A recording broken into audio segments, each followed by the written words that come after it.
Alright guys, lucky me, sent over their 7500 version gimbal.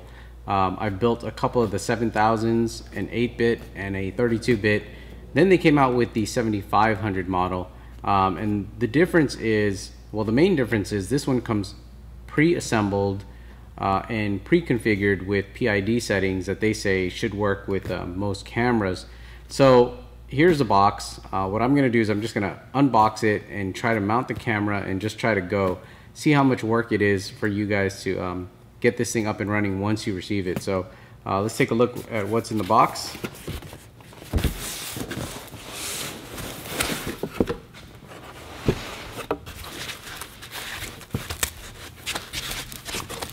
Alright, so I do see that most of the gimbal is assembled, but there is some light assembly that has to happen here. You know, mounting the battery. The top handle is halfway assembled, so you just have to mount the top handle to the gimbal. But let's take a look at the gimbal itself. A battery charger.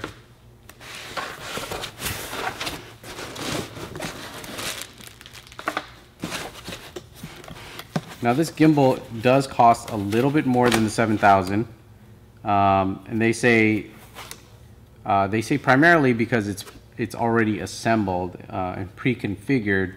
They did run the wires through the frame, similar to how I've done it before in the past. They've also added a box on the rear here. You guys see that? That covers up the control board. Now this box is feels like metal here, so they're not using like a cheap plastic project box like I use. USB interface here up on the top, so you can still plug in and reprogram or retune the gimbal as you need. Frame IMU over here, camera IMU up at the top. It looks pretty much ready to go except for the top handle and battery. So another thing that is different than the 7000 is they've included this top battery mount as well. So that's where your battery is going to go up here. They come with a battery strap that runs through the frame over here. This tube here is left loose apparently. I guess that's because you need that to adjust your camera's balance. So we'll get the Canon 5D Mark III set up on there. I won't mount the top handle right now. We'll just see once we boot it up if it's actually going to work. So let me balance my camera and then get back to you guys.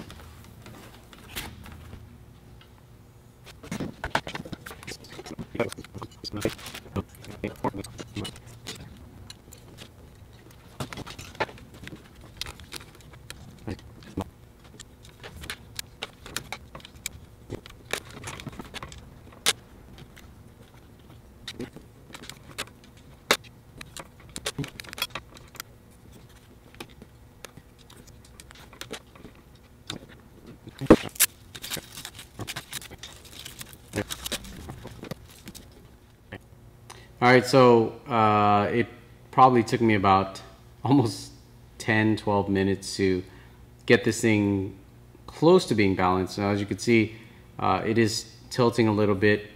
I think I have the pitch okay. It will stay in its position, but my roll is a little off. But I'm going to leave it at that for now and just see how well it does. I have the battery plugged in. I'm not sure if it's even charged, but let's power this guy on.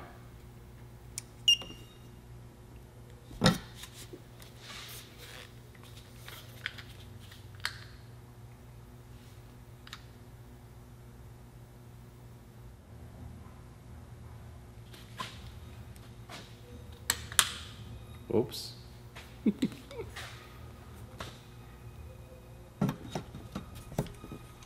Alright, well, apparently it comes pre-built.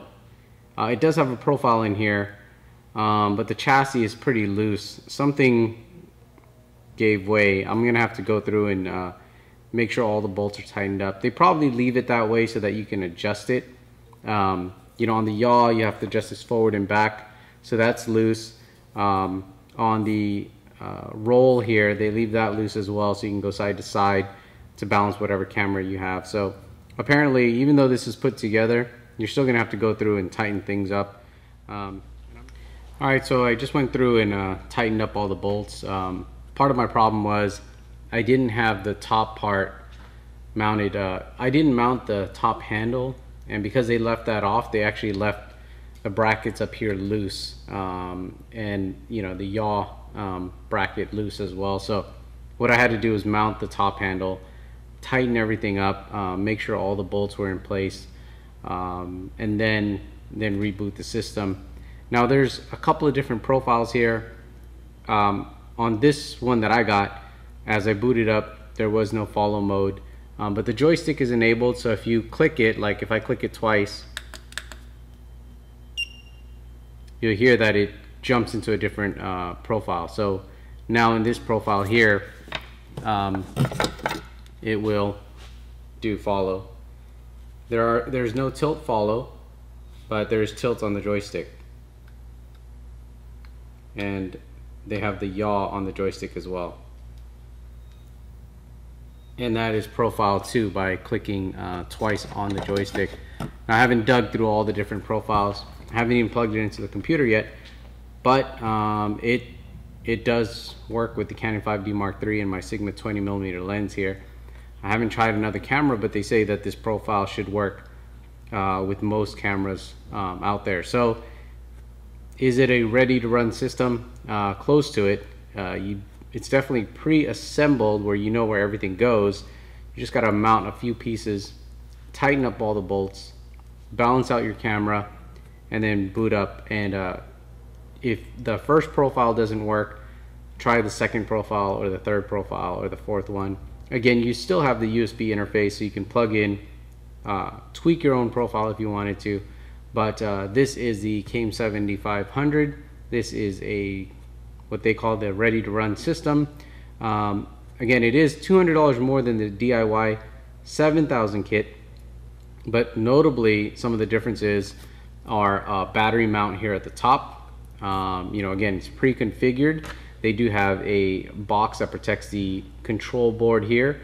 All the wires are run through the frame. I do notice at the top motor here, they did say something about the motors being different. It looks fairly the same to me. I can't really tell, but the top one does look a little bit different, the way the wires run through the shaft. That definitely looks like a different motor. So they claim that this has more features than the DIY kit, so you are getting a little bit of a value paying an extra $200, even though you could build one yourself. There are some differences here as opposed to the other one. And again, this is 32-bit dual IMUs, so it's got the latest and greatest control board firmware and IMUs. So that's a quick look. CAME 7500 ready to run gimbal kit.